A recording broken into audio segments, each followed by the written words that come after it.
तो दोस्तों आज तारीख हो गई है 9 अगस्त और जो बड़ी खबरें हैं मुख्य समाचार हैं एक एक करके चलेंगे। तमाम बेहद बड़ी अपडेट्स आप तक आगे इसी वीडियो के माध्यम से पहुंचाएंगे।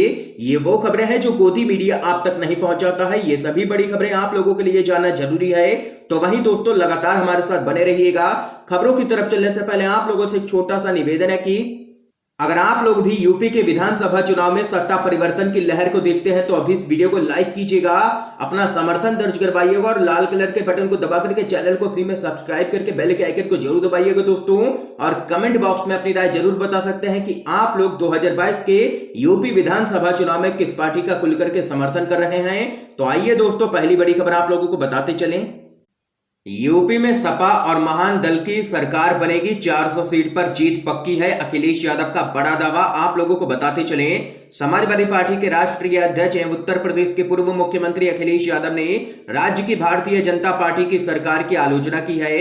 इसके साथ ही कहा है कि आगामी विधानसभा चुनाव के बाद समाजवादी पार्टी और सपा की सहयोगी पार्टी महान दल की सरकार बनेगी। महान दल ने ठाना है सपा की सरकार बनाना है के नारों के बीच अखिलेश यादव ने सपा मुख्यालय में महान दल के कार्यकर्ता सम्मेलन को बतौर मुख्य अतिथि संबोधित किया है। उन्होंने कहा है कि जो नारा आपने दिया है उसे कई कार्यक्रमों में सुना गया है। आप लोगों को बताते चले आगे अखिलेश यादव ने कहा है कि अभी तक तो मैं 350 सीटों पर जीत की बात कर रहा था, लेकिन महान दल से कार्यक्रम तय होने के बाद 400 सीट पर जीत पक्की हो गई है। सपा प्रमुख ने राज्य के उप मुख्यमंत्री केशव प्रसाद मौर्य को नकली केशव बताते हुए कहा है कि असली केशव तो महान दल के अध्यक्ष केशव देव मौर्य हैं। ये यहां पर दोस्तों देख सकते हैं कि अखिलेश यादव ने बड़ा दावा किया है 400 सीटें जीतने का। आप लोगों को बताते चले इससे पहले समाजवादी पार्टी ने पूरे यूपी में एक सर्वे करवाया था जिसमें सपा को यहां पर 350 सीटें मिलती हुई दिखाई पड़ी थी, लेकिन अब यहां पर अखिलेश यादव का जोश इतना हाई है कि वो 400 सीटों का दावा कर रहे हैं और यहां पर लगभग योगी सरकार की विदाई तो पहले ही तय हो चुकी है। अखिलेश यादव के अनुसार देख सकते हैं कि 400 सीटों पर जीत पक्की है, ये कहना है अखिलेश यादव का। आप लोगों की क्या कुछ राय है अखिलेश यादव के इस दावे पे जरूर बता सकते हैं कमेंट बॉक्स में। एक और अपडेट की तरफ चलते हैं। सुप्रीम कोर्ट के मुख्य न्यायाधीश एनवी रमन्ना का पारा एक बार फिर से हुआ है हाई। कहा पुलिस थानों में मानवाधिकारों को सबसे ज्यादा खतरा है, विशेषाधिकार प्राप्त लोगों को भी दिया जाता है 3rd डिग्री। आप लोगों को बताते चले मुख्य न्यायाधीश एनवी रमन्ना ने कहा है कि पुलिस थानों में मानवाधिकारों को सबसे ज्यादा खतरा है और यहां तक कि विशेषाधिकार प्राप्त लोगों को भी 3rd डिग्री ट्रीटमेंट से नहीं बख्शा जाता है। आप लोगों को बताते चलें मानवाधिकारों और गरिमा को पवित्र बताते हुए मुख्य न्यायाधीश ने आगे कहा कि मानव अधिकारों और शारीरिक अखंडता के लिए खतरा पुलिस स्टेशनों में सबसे अधिक है। हिरासत में यात्रा और अन्य पुलिस अत्याचार ऐसी समस्याएं हैं जो अभी भी हमारे समाज में व्याप्त हैं। हाल ही की रिपोर्ट के अनुसार यहां तक कि विशेषाधिकार प्राप्त लोगों को 3rd डिग्री उपचार से नहीं बख्शा जाता है। यह यहां पर कड़ी टिप्पणी कर दी है मानवाधिकारों को लेकर के सीजीआई रमन्ना ने और कहा है कि पुलिस थानों में मानवाधिकारों का सबसे ज्यादा खतरा है, यहां पर वहां पर उल्लंघन होता है, ये कहना है सीजीआई रमन्ना का। एक और बड़ी खबर की तरफ चलते हैं। मोदी विरोधी मिशन में लगी है ममता बनर्जी, खेमा मजबूत करने पर काम लगातार है जारी, बोले गोगोई। रायजोर दल के विलय का दिया है ऑफर। आप लोगों को बताते चले बंगाल की मुख्यमंत्री और टीएमसी की मुखिया ममता बनर्जी बंगाल जीत के बाद से ही 2024 की तैयारियों में जुटी दिख रही हैं। 2024 के लिए ममता बनर्जी लगातार विपक्ष की पार्टियों के नेताओं से मुलाकात कर रणनीति बनाने में लगी हुई है। इसी क्रम में ममता बनर्जी ने असम के शिवसागर से विधायक अखिल गोगोई से मुलाकात की है।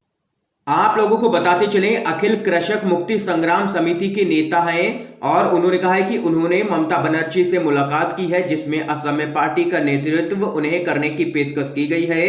इसके अलावा बंगाल की मुख्यमंत्री ममता बनर्जी ने मुझे रायजोर दल का टीएमसी में विलय करने के लिए भी आमंत्रित किया है। ये यहाँ पर दोस्तों देख सकते हैं कि ममता बनर्जी और अखिल गोगोई जल्द ही एक पार्टी में हो सकते हैं और यहाँ पर दोनों असम में लड़ाई के लिए बीजेपी के खिलाफ हाथ मिलाते हुए नजर आ सकते हैं। एक और बड़ी खबर की तरफ चलते हैं।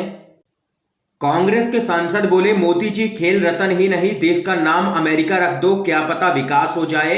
आप लोगों को बताते चले कांग्रेस पार्टी के राज्यसभा सांसद राजमणि पटेल के द्वारा पत्रकार वार्ता का आयोजन किया गया जिसमें उन्होंने केंद्र सरकार पर जमकर के हमला बोला है। इस दौरान पत्रकारों के द्वारा खेल रत्न पुरस्कार पर पूछे गए सवाल पर सांसद ने कहा है कि अगर नाम बदले जाने से स्वर्ण पदक की प्राप्ति हुई तो भारत देश का नाम बदल करके अमेरिका रख दिया जाए, जिससे भारत में राम राज्य वापस आ जाए और क्या पता भारत में विकास भी हो जाए। और वहीं सांसद ने कहा है कि भाजपा सरकार समूचे देश में गोडसे विचारधारा को स्थापित करना चाहती है, लेकिन हम लोग इसमें इनको कामयाब नहीं होने देंगे।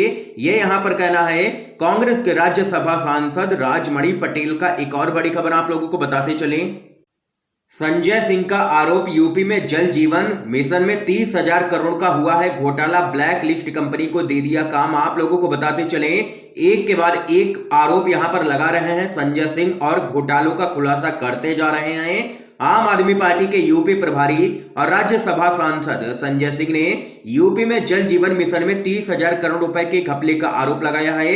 उन्होंने एक प्रेस कॉन्फ्रेंस में कहा है कि यूपी में इस मिशन में ऐसी कंपनियों से काम करवाया गया जो कई राज्यों में ब्लैक लिस्ट हैं। उन्होंने कहा है कि पानी पिलाना पुण्य का काम है, पर इसमें भी बड़ा घोटाला किया गया है। संजय सिंह ने आगे कहा है कि प्रदेश में 1,20,000 करोड़ रुपए की इस योजना में राज्य और केंद्र सरकार का शेयर आधा आधा है। पूरे मिशन को 3 वित्त वर्ष में पूरा किया जाना है, पर साल 2020-21 में जमीन पर कोई भी काम नहीं हुआ है। जो भी काम हो रहे हैं उसमें करोड़ों की कमीशनबाजी और घोटालों की कलाई खुलने लगी है। ये यहां पर कहना है संजय सिंह का। और यहां पर योगी सरकार को एक बार फिर से संजय सिंह ने किया है बेनकाब और 30,000 करोड़ के घोटाले का लगाया है योगी सरकार पर आरोप। एक और बड़ी खबर की तरफ चलते हैं, पीएम केयर्स फंड की वैधता पर कांग्रेस ने उठाए हैं सवाल, कहा झूठ और भ्रष्टाचार का ब्लैक होल है यह। आप लोगों को बताते चलें, पीएम केयर्स फंड की आलोचना करते हुए कांग्रेस ने इसकी वैधता पर सवाल उठाए हैं और इसे झूठ और भ्रष्टाचार का ब्लैक होल बताया है। सुप्रीम कोर्ट में पीएम केयर्स फंड की वैधता को चुनौती देने वाली एक याचिका के बारे में मीडिया रिपोर्ट का हवाला देते हुए कांग्रेस ने ट्वीट किया कि पीएम केयर्स फंड झूठ, सार्वजनिक धन और भ्रष्टाचार का ब्लैक होल है। ये यहां पर पीएम केयर्स फंड को लेकर के एक बार फिर से कांग्रेस पार्टी हमलावर हुई है मोदी सरकार पर। एक और अपडेट की तरफ चलते हैं, टीएमसी की मांग, प्रधानमंत्री संसद में आए, विपक्ष के सवालों के जवाब दें। आप लोगों को बताते चलें, ऐसे समय जब पेगासस जासूसी मामले पर संसद में गतिरोध बना हुआ है और मानसून सत्र खत्म होने को ही है, विपक्षी दल तृणमूल कांग्रेस ने प्रधानमंत्री से मांग की है कि वे संसद आए, विपक्ष की बातें सुने और उनके सवालों के जवाब दे, क्योंकि लोकतंत्र की हत्या लगातार प्रधानमंत्री मोदी कर ही रहे हैं और यहां पर अब तो विपक्ष के सवालों का जवाब भी नहीं दिया जाता है सरकार की तरफ से। यह मांग ऐसे समय में हो रही है जब इस मानसून सत्र में प्रधानमंत्री नरेंद्र मोदी सिर्फ 2 बार ही संसद आए हैं। एक तो सत्र के उद्घाटन के समय और नए मंत्रियों का परिचय कराते समय, बाकी समय वे संसद में मौजूद नहीं रहे हैं, उसकी कार्रवाई में भाग नहीं लिया है, किसी सवाल का जवाब देने की तो दूर की बात है। यहाँ पर आप लोगों को बताते चले, टीएमसी के राज्यसभा सदस्य डेरेक ओब्राय ने एक ट्वीट कर उसके साथ एक वीडियो अटैच किया है और उस पर लिखा है, मोदी जी आइए, हमारी बातें सुनिए और जवाब दीजिए, आप भाग कहां रहे हैं, पेगासस की जांच करवाइए, सच सामने निकल के आएगा। अगर आपने कुछ नहीं किया है तो आपको डर भी नहीं होना चाहिए। ये यहां पर लगातार कहना है विपक्ष का। दोस्तों देख सकते हैं कि मोदी सरकार पेगासस से लेकर किसानों के मुद्दे पर घिरी हुई है, लेकिन संसद से चर्चा करने को भाग रही है केंद्र सरकार। एक और बड़ी खबर आप लोगों को बताते चलें, कांग्रेस ने कहा न्याय के लिए आवाज उठाने वाले को चुप करने के लिए मोदी ट्विटर पर बना रहे हैं दबाव। आप लोगों को बताते चलें, राजधानी दिल्ली में दलित बच्ची के साथ बलात्कार की घटना को लेकर के राहुल गांधी के ट्विटर अकाउंट पर लगे प्रतिबंध से तिलमिलाई कांग्रेस ने मोदी सरकार पर जोरदार हमला बोला है। पार्टी ने आरोप लगाया है कि मोदी सरकार ने पुलिस से ट्विटर पर दबाव बनाकर के राहुल गांधी के ट्विटर अकाउंट को ब्लॉक करवाया है। पार्टी के प्रवक्ता सुप्रिया श्रीनीत ने कहा है कि दलितों को न्याय दिलाने के लिए आवाज उठाना गुनाह है, तो राहुल गांधी और कांग्रेस पार्टी बार बार यह गुनाह करेंगे। और वहीं दूसरी तरफ व्यंग कसते हुए पार्टी की प्रवक्ता अलका लामा ने टिप्पणी की है कि यही है मोदी का नया भारत, जहां पर न्याय गुहार लगाने वाले की आवाज दबाने के लिए सरकारी तंत्र लगा दिया जाता है। यह यहां पर कांग्रेस पार्टी ने जोरदार हमला किया है मोदी सरकार पर। एक और बड़ी खबर आ रही है सामने, आज श्रीनगर के लिए रवाना होंगे राहुल गांधी। अनुच्छेद 370 हटने के बाद कश्मीर का है पहला दौरा। आप लोगों को बताते चलें, कांग्रेस के नेता राहुल गांधी आज श्रीनगर के दौरे पर पहुंचेंगे। जम्मू कश्मीर से अनुच्छेद 370 खत्म होने के बाद राहुल गांधी का यह पहला श्रीनगर का दौरा है।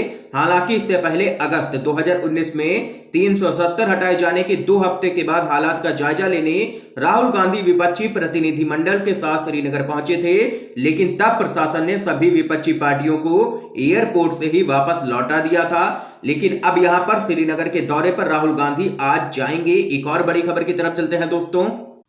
जाति जनगणना के पक्ष में है ज्यादातर राजनीतिक दल। मोदी सरकार पर लगातार बढ़ रहा है दबाव। आप लोगों को बताते चलें, जनगणना में जाति को शामिल करने की क्षेत्रीय दलों की मांग के बाद जातिगत जनगणना पर राजनीति अब तेज हो गई है। यहां तक कि बीजेपी के सहयोगी जनता दल यूनाइटेड भी देश में जाति आधारित जनगणना पर जोर दे रही है। और वहीं ओबीसी आयोग के पूर्व सदस्य ने कहा है कि देश को पता होना चाहिए कि देश में ओबीसी की आबादी क्या है और उनकी सामाजिक स्थिति क्या है, ताकि कल्याणकारी योजनाओं को उस विशेष समुदाय की ओर मोड़ा जा सके।